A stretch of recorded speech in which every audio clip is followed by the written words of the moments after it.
Hey, coucou la famille, ça va? Bon, je t'explique. Tu sais que je fais plein de recherches absurdes sur Google, comme à peu près tous les humains de l'humanité qui utilisent Google pour faire des recherches absurdes. Et j'ai pris l'habitude de les partager avec toi. Comme ça, on partage ensemble nos doutes. Et dans mon cas, mon hypochondriaque, qui fait que je pense tout le temps que je vais mourir. Donc, nous allons regarder ensemble quelles ont été mes dernières recherches, qu'est-ce que j'ai trouvé et comment avons-nous fait avancer l'humanité de mon existence. Dernière recherche que j'ai fait, c'est pourquoi je fais pipi rapidement après avoir bu. Alors, je ne sais pas pour toi, mais moi, quand je bois, genre dans les 10 minutes, je vais pisser. Ce qui fait que j'ai un rythme de pipi qui peut être, je sais pas moi, d'aller pisser 10 fois par jour. J'ai fait des recherches sur Google par rapport à ça parce que je voulais savoir si, éventuellement, j'allais mourir ou s'il y avait un problème. Alors figure-toi que comme très souvent quand on regarde Google, j'en suis arrivée avec mes recherches au fait que j'avais peut-être un cancer de la vessie. Bon, je l'ai finalement annulé parce que j'avais pas les symptômes du cancer de la vessie. Mais pour dire, chaque fois qu'on fait une recherche, n'importe laquelle, du genre quelles épices pour les carottes, tu finis avec un cancer ou la mort dans ton histoire. J'ai trouvé que c'était pas si normal que ça de faire autant pipi.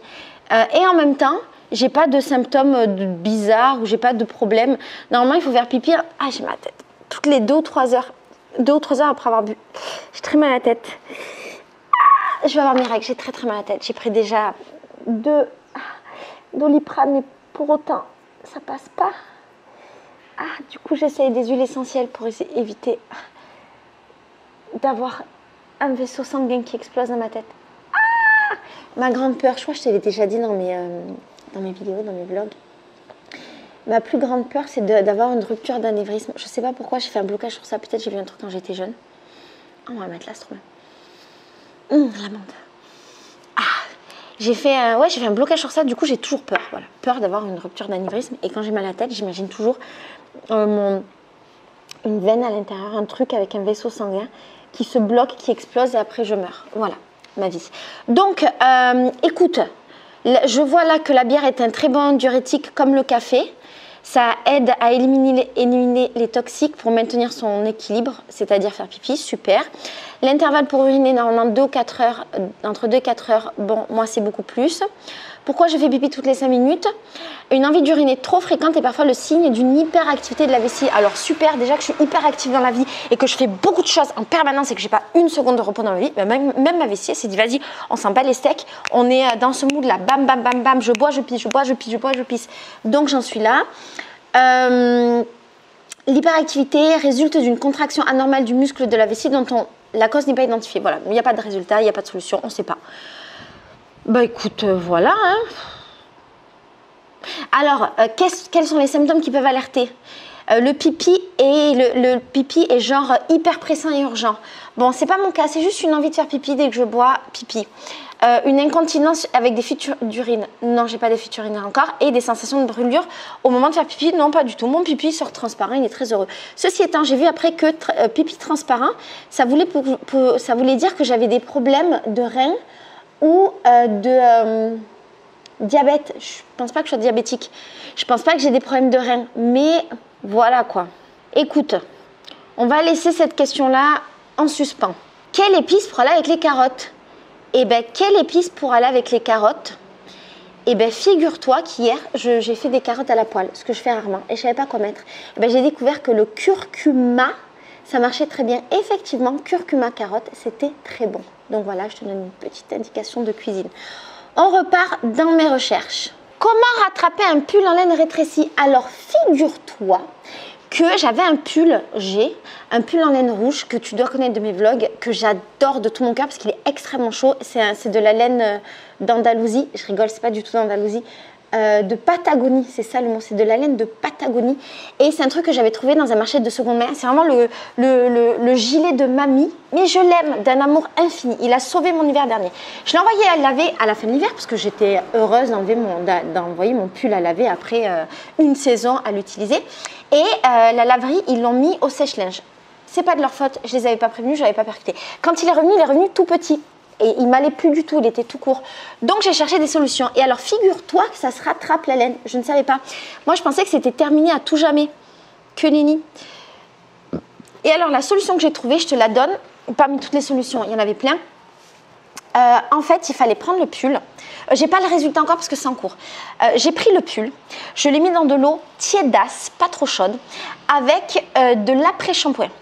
Il fallait que je le trempe pendant 4 heures. Bon, en fait, ça fait 24 heures qu'il y est parce que maintenant, j'ai la flemme de l'enlever. Mais je vais résoudre ce problème. Et donc, tu le trempes 4 heures et de temps en temps, tu y vas et tu tires la laine, en fait, pour qu'elle regrandisse. Et après, tu es censé enlever l'eau, remettre de l'eau, mettre du truc transparent là. C'est un mot facile. Du vinaigre, de mettre du vinaigre blanc. Je pense pour l'adoucir. Et après, ils disent qu'il faut le prendre, qu'il faut l'essorer tout doucement, le mettre entre 2 serviettes pour qu'il sèche et puis après le mettre sur une serviette et juste le laisser sécher, faire sa vie. Ça me semble périlleux parce qu'il va être imbibé d'eau, mais pourquoi pas. Mais j'en suis pas encore dans cette phase où j'ai résolu le problème parce que, encore une fois, j'ai la flemme. Mais j'y arrive. Comment savoir si une aubergine est encore bonne? Alors, c'est une bonne question qui, je pense, va sauver beaucoup de vies, même si, à mon avis, en France, vous n'avez pas ce problème-là. Mes aubergines, souvent, quand je les ouvre, à l'intérieur, il y a des petits points. Les petits points, c'est les graines, il n'y a pas de problème. Des fois, elles sont un peu marron. Quand elles commencent à devenir marron, je me dis... Bon. Généralement, je regarde l'extérieur de mon aubergine. L'aubergine est censée être violette. Si elle commence un peu à marronir, à devenir marron, c'est pas bon signe. Si elle commence à se friper, à devenir un peu vieillotte, comme ça veut dire qu'elle est moins bonne. Pas qu'elle n'est pas mangeable, mais qu'elle est moins bonne. Moi, je suis trop comment on dit? Moi, je fais trop de chichi au niveau de la bouffe, c'est insupportable. Vraiment, je n'aime pas du tout être comme ça, mais c'est une réalité, je suis comme ça. Et quand un légume, il est un peu vieux, j'avoue, j'ai du mal à le manger ou le manger quand il a déjà passé 2-3 jours dans mon frigo, j'ai du mal à le manger alors que c'est totalement mangeable. C'est juste que vraiment, je fais trop de chichi. C'est insupportable alors que j'habite dans un pays où les gens meurent de faim, où j'ai grandi en étant une super pauvre, donc bien sûr, je les mangeais les légumes comme ça. Mais je sais pas, en grandissant, j'ai développé ce truc de chichi de merde là. Et donc, quand un légume, je suis pas très sûre, je le mange pas. Je sais, c'est ridicule.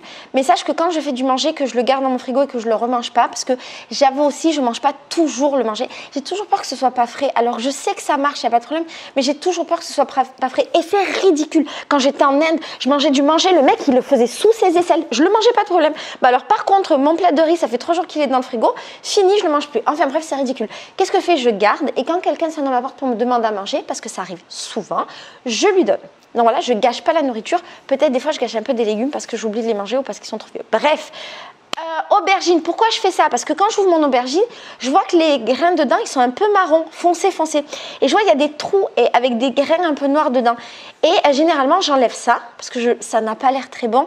Et je mange mon aubergine. Mais là, je regarde de plus près et je vois un truc qui bouge. En fait, les trous, c'était des trous avec des vers dedans. Sa mère la pute, j'avais des vers dans mon aubergine. Je ne savais pas qu'il pouvait y avoir des vers dans les aubergines. Et en parlant avec les meufs de ma maison, elles m'ont dit qu'elles avaient souvent des vers dans les aubergines au Brésil. Ça me dégoûte. Ça crée une... Tu vois, quand tu libères des nouvelles peurs, là, des nouvelles peurs, ben moi, c'est ça. Déjà que je suis chichiteuse avec la bouffe. Alors, si en plus, maintenant, tu me mets des vers à l'intérieur des aubergines, c'est mort. J'avais un paquet d'aubergines au congèle que j'avais coupé, je te jure sur ma vie je l'ai jeté, j'ai dit c'est mort, je mange pas ça. Ça se trouve il y avait des vers dedans, j'ai pas vu parce que j'ai jamais vu en 6 ans de Brésil qu'il pouvait y avoir des vers dans les aubergines. Ça veut dire quoi? C'est-à-dire j'ai mangé des vers. C'est comme il y a pas longtemps là, j'avais mon pot d'ail en poudre, j'en ai mangé pendant longtemps avant de découvrir qu'à l'intérieur il y avait des vers, ça me dégoûte.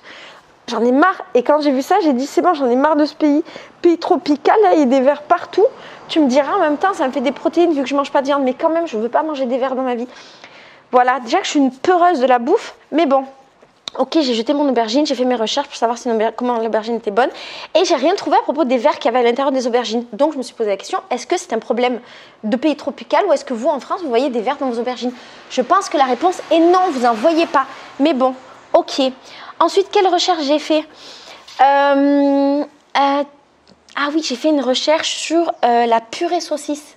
J'avais envie de purée saucisse. Du coup, j'ai acheté des saucisses brésiliennes. Et je me suis rendu compte qu'il y a 2 types de saucisses ici. Ici, ils ont des saucisses qu'ils cuisent à la vapeur. Pas à la vapeur, non. Si, dans l'eau chaude. Et ils ont des saucisses normales comme nous, ce qu'on fait, on cuit à la poêle. Et moi, je ne savais pas qu'il y avait ces 2 types de saucisses, tu vois. Du coup, j'ai acheté des saucisses de la vapeur, là. J'ai essayé de les cuire à la poêle. Et ça a été quoi? Un échec, en fait. Et puis, en plus, c'était des saucisses végétales. Et c'était, mais dégueulasse. Moi, aucun goût, zéro, rien. Ça m'a dégoûté des saucisses, voilà. J'avais trop envie de manger des saucisses, mais ça m'a dégoûté. Ensuite, qu'est-ce qu'on a fait comme recherche ici? Ah oui, Zoubi en arabe. Il y avait une meuf, elle m'écrivait. Et à la fin de chaque message, elle me marquait Zoubi. Et moi, Zoubi, Zoubi, c'est la même chose. Ça veut dire bite, ça veut dire tac, tu vois, en arabe. Et je comprenais pas pourquoi elle dit ça. Je me suis dit, ça se trouve, c'est une française. Et elle sait pas trop que ça veut dire, tu vois, elle me dit d'aller me faire enculer, en fait. À la fin de chaque message. Au bout d'un moment, je lui dis, parce que j'avais reçu plein de messages avec son Zoubi, là. Sauf qu'en fait, c'était pas Zoubi, c'était Zoubi.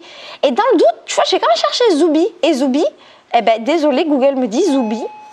Zoubi, c'est Zoubi, c'est bite en arabe. Je reviens. Alors, du coup, je lui dis, meuf, est-ce que tu sais que Zoubi, ça veut dire un peu comme si tu me disais d'aller me faire enculer à chaque message. Et là, la meuf, elle tombe des nues, normal, parce qu'elle me disait bisous en verlan. Zoubi. Voilà les déformations professionnelles des Arabes. Ensuite, qu'est-ce que j'ai fait? Ah oui, triangle de manipulation. J'ai marqué triangle de Kipling, mais c'est pas Kipling, c'est Kaplan, je crois. Le triangle de Kaplan, hyper intéressant. J'avais acheté un bouquin sur ça que je n'ai jamais lu d'ailleurs, et qui est en France. C'est un triangle, c'est un jeu de manipulation. Je crois que ça a sonné chez moi. Je pense que c'est pour chez moi. Ça bien.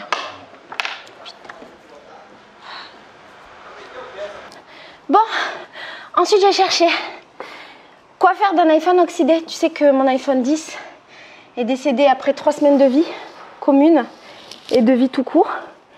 Et ah oui, non, j'étais dans le triangle de manipulation. Je reviens sur ça après. Il est décédé et il n'y a rien à faire en fait. Et du coup, je me demande sincèrement qu'est-ce que je peux faire de cet iPhone. Je ne peux pas l'utiliser, qu'il n'est pas réparable. J'en fais quoi? Je ne vais pas jeter ça à la poubelle. Si vous avez des idées, dites-moi. Donc j'étais sur le triangle de manipulation. Franchement, si tu as l'occasion à voir, ça montre des jeux de manipulation qu'on a au quotidien avec les gens et qui peuvent être assez toxiques. Il n'y a pas assez de lumière pour une fenêtre. Attends.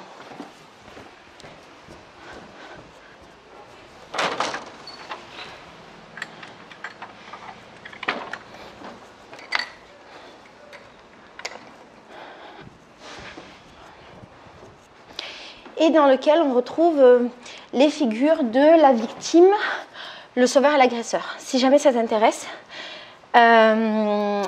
cherche ça, tu mets un triangle victime, sauveur, agresseur. C'est trop intéressant et ça montre comment au quotidien, on se fait prendre au piège en fait de ces triangles de manipulation. Ensuite, j'ai cherché quoi? Pardon.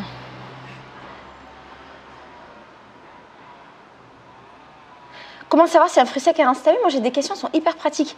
J'ai des fruits secs que j'avais achetés il y a à peu près 6 mois. Et que je ne mange pas, en fait. Pourquoi? Parce que plus j'attends, c'est toujours pareil, plus j'attends, plus je me dis qu'ils sont en train de rancir. Et plus je me dis ça, moins je les mange. Et je culpabilise de ne pas les manger. Du coup, j'en achète pas des nouveaux. C'est ridicule. Et j'ai changé ce cycle infernal. J'en ai acheté des nouveaux. Et donc je voulais savoir, et en gros, j'ai pas trop de réponses, c'est plus une question d'odeur et de goût. Et dans le doute, ce que j'ai fait, c'est que tous les fruits secs que j'avais là depuis 1000 ans, je vais les mettre dans un sac, tout mélanger, je vais les donner à quelqu'un de la rue qui ne sera pas un chichiteur comme moi, parce que moi je suis vraiment très chichiteuse. Ils ne sont pas du tout plus consommables ou pas mangeables ou tout ça, ils sont très bons. C'est juste que quand les trucs ne sont pas frais, j'ai beaucoup de mal à les manger, mais je sais que c'est ridicule, vraiment ridicule. Et je me suis racheté d'autres fruits secs, sauf que cette fois-ci, j'en ai pris des toutes petites quantités pour les manger rapidement, pour en recommander rapidement. Voilà. Ensuite, est-ce que les bains de bouche sont dangereux pour la santé? Tu sais que depuis que je suis au Brésil, je fais des bains de bouche la journée, j'en fais plusieurs fois régulièrement. Et c'est une mauvaise habitude que j'ai prise ici. Et en fait, je me posais vraiment la question si c'était dangereux pour la santé ou pas. Et j'ai pas vraiment trouvé de réponse. Ils disent que... Parce qu'en fait, dans les recherches que j'ai fait sur Google, ils parlent beaucoup des bains de bouche thérapeutiques. Tu sais, ce qu'on te donne quand tu sors de la dentiste. Et là, tu peux pas en faire souvent parce que ça peut défoncer ta flore buccale. Ok. Mais moi... j'utilise pas un comme ça, j'utilise un normal du commerce. Et donc, je trouve pas trop de réponses parce que ça répond toujours à cette question-là en fait. Ah oui, ce que j'ai vu, c'est que par contre, ça pouvait nous enlever un peu le goût qu'on avait dans la bouche. Et j'avais bien remarqué que après un bain de bouche, pendant quand même un bon moment, des fois 1 heure, 2 heures, 3 heures, j'ai plus le goût des aliments.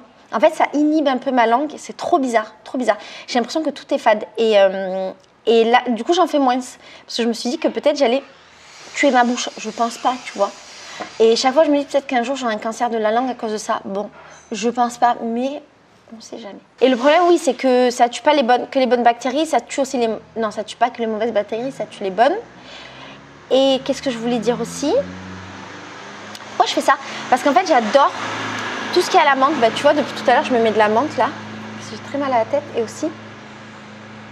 Ah, l'odeur de la menthe, c'est vraiment... Ah, ça me rend trop heureuse. Et donc, j'ai pris un bain de bouche à la menthe qui me rend trop heureuse parce que le goût, il est trop bon. Et je mange pas de chewing-gum, je mange pas de bonbons. Mais le bain de bouche, j'adore. C'est terrible. Tu vois, ils disent qu'ils ont constaté qu'un bain de bouche 2 fois par jour pendant une semaine conduit à une perte importante de la diversité du microbiome buccal et une acidification de la salive, ce qui peut amener à la déminéralisation des dents. Mais ça, c'est s'il y a de la chlorhexidine. Je ne sais pas s'il y en a dans mon bain de bouche. J'ai la flemme de regarder parce que je pense qu'il y en a. Ça peut donner de l'hypertension et de la pression artérielle. C'est chaud quand même. Il faut que j'arrête cette mauvaise habitude. Je commence à un peu arrêter, j'avoue. Après, j'ai mis... est-ce que c'est mauvais de trop aimer le goût de son dentifrice? Putain, je suis vraiment une cocolle. En fait, j'aime trop le goût de mon dentifrice. C'est un truc de ouf. C'est un dentifrice à la menthe. Et donc, je me lave souvent les dents. Chaque fois que je mange, je me lave les dents. Ça, c'est une habitude brésilienne. Et j'avoue, c'est un moment de plaisir. Mais tu vois, du plaisir. Je ferme les yeux et je suis là et je me frotte la langue en douceur. Souvent, j'en mets un peu sur ma langue juste pour sentir le goût et après, je frotte la langue. Et ça me rend tellement heureuse. Et je me dis, non, mais c'est pas normal. Déjà, j'ai un problème psychologique, premièrement. Et deuxièmement, est-ce que je vais pas faire du mal à ma langue? S'il y a des dentistes dans l'assemblée, dites-moi, est-ce que je vais pas me défoncer la bouche à faire ça? Et à me brosser les dents comme ça avec amour plusieurs fois par jour? En plus, avec un dentifrice où dedans, il doit y avoir que des produits chimiques de merde, tu vois, parce que c'est un Colgate à la menthe. Mais il est trop bon. Ils sont malins. Ils ont fait un dentifrice menthe hyper sucré. Bon, ben moi, je pouvais que aimer. Hein. C'est un goût de bonbon à la menthe. Je pouvais que aimer ça. Ensuite, je cherchais des tatouages féministes entre les seins. Alors, je t'explique. J'ai envie de faire un tatouage entre mes seins. Depuis des années, ça fait... Tu te souviens, dans les premiers vlogs, je disais ça. Dans les vlogs de quand je suis arrivée au Brésil, j'avais dessiné un truc là entre mes seins au stylo. Tu t'en souviens? C'est un vieux vlog de l'ancien temps. Et donc, j'ai envie de le faire, sauf que je trouve pas ce que je veux faire. Et j'ai pas envie de faire un truc que je n'ai pas envie de faire. Et en fait, j'ai envie d'un truc qui soit très féminin, très féministe. Un truc peut-être qui représente une chatte, un symbole en fait. Ou un symbole de la sexualité ou de la puissance féminine, sauf que je ne sais pas exactement quoi. J'aime bien ce signe qui représente une vulve en fait. Mais je ne me vois pas faire un dessin de 2 mains avec une vulve. Pas ici, tu vois. Donc je cherche un truc ou peut-être un truc, une symbolique, sauf que je ne voudrais pas prendre une symbolique d'une culture que je ne connais pas parce que ça n'aurait pas de sens. Une pote à moi m'a dit que je devrais prendre des trucs berbères parce que je suis une arabe et que c'est ma culture. Mais en même temps, je trouve que je ne la connais pas assez, donc j'aurais l'impression de m'approprier quelque chose qui n'est pas à moi, même si ça vient de ma culture quand même. Donc je ne sais pas très bien. J'ai fait des recherches, j'ai absolument pas trouvé ce que je voulais. Peut-être je le ferai un jour, peut-être jamais, ce serait dommage, mais voilà. Est-ce qu'on peut boire du thé périmé? Alors, je me suis rendu compte que certains thés que j'ai, ça fait 1 an et demi que je les ai et qui sont ouverts. Et j'avais un thé à la menthe depuis 1 an et demi, machin en vrac. Et je me suis demandé si le thé, ça se périmait. Ce que j'ai trouvé, c'est que visiblement, ça se périme pas spécialement. En plus, tu le gardes au frais, tout là, ça va. Sauf que ça peut perdre du goût. Et le thé à la menthe, j'ai vu qu'en fait, il y avait plein de... Ça faisait des boules un peu, ça s'était un peu collé des feuilles de menthe. Et du coup, je ne savais pas si c'était encore bon ou pas. Je pense que oui. Mais je trouvais quand même que le thé, je l'avais depuis 1 an et demi, que c'était un peu vieux pour du thé. Dites-moi vos conseils. Du coup, j'ai jeté, il me restait un fond. Je l'ai jeté, j'ai pas bu parce que voilà, je suis une... Je pense que je suis trop une caguette de la bouffe là. C'est horrible. Horrible d'être comme ça. Ensuite, j'ai mis pourquoi on a mal à la tête. Voilà, dans mon hyper... C'est quoi le mot? Le truc d'avoir tout le temps peur de mourir, là, d'être malade. Dans ça, là. Et bien, chaque fois, j'ai peur, en fait, de mes mal de tête. Et je me dis, mais est-ce que je vais mourir? Parce que je t'ai dit en début de vidéo, je t'ai expliqué. Bon, j'ai trouvé qu'il y avait plein de raisons d'avoir mal à la tête. Et généralement, ça manque d'hydratation.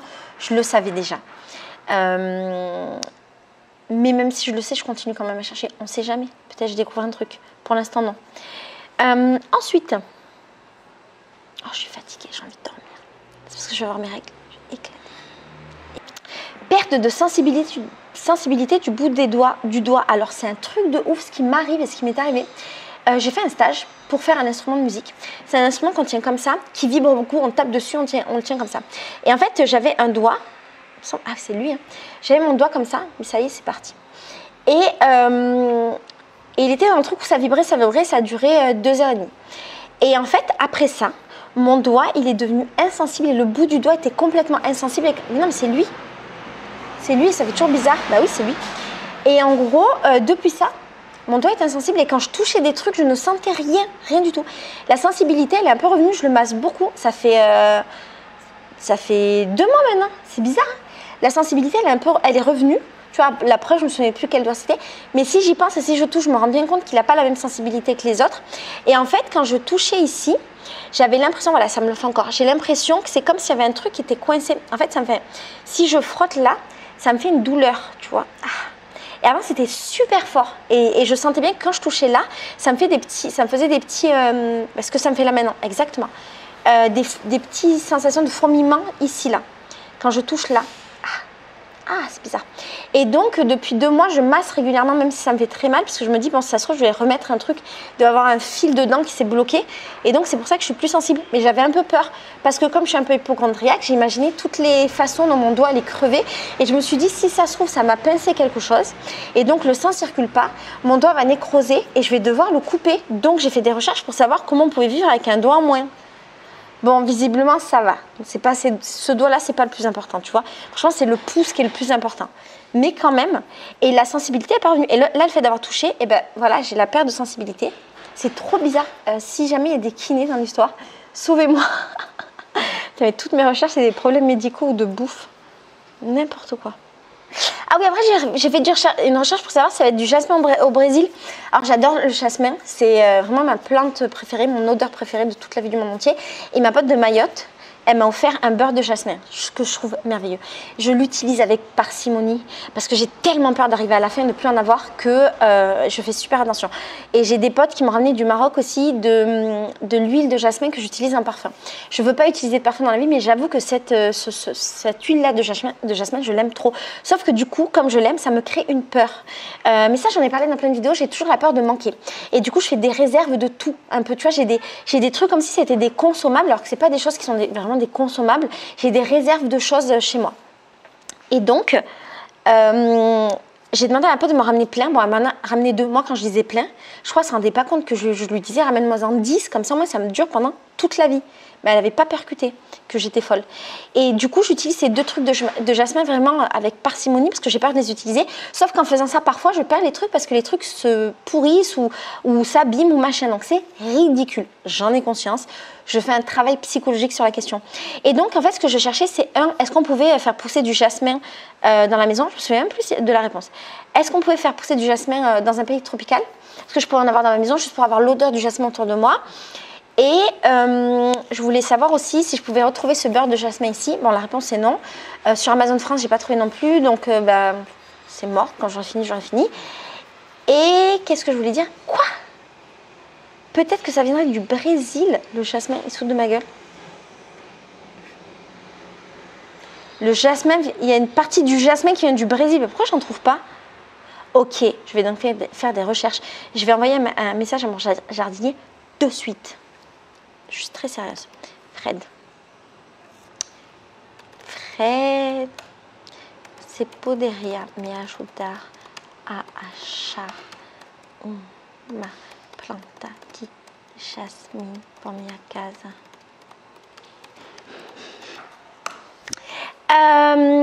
Du coup, je suis un peu triste de me dire que j'utilise un truc que j'aurais plus après.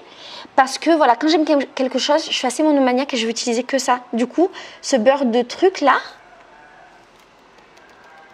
il me répond, il me dit tu veux du jasmin? Si, pour favor. Du coup quoi? Du coup, comme je suis monomaniaque, ça me fait de la peine en avance d'imaginer qu'un jour j'en aurai plus. C'est pas ridicule. Mais dites-moi que c'est ridicule d'être comme ça. Non, ne me le dis pas. Je sais que je suis folle. Mais je pense que ça, c'est un truc réellement le fait d'avoir manqué dans sa vie. Tu sais, le fait que j'étais pauvre, que ça m'arrivait plusieurs fois de tout perdre en fait. Et avec ma mère, on a été à la rue. Enfin, tu vois, j'étais en foyer, tout ça. Donc je sais ce que c'est de ne plus avoir de choses et de perdre ce que tu as. Et d'un côté, je suis très désapégade. Comment dire c'est... Attends, je laisse passer ça. C'est le camion qui récupère les trucs en fer.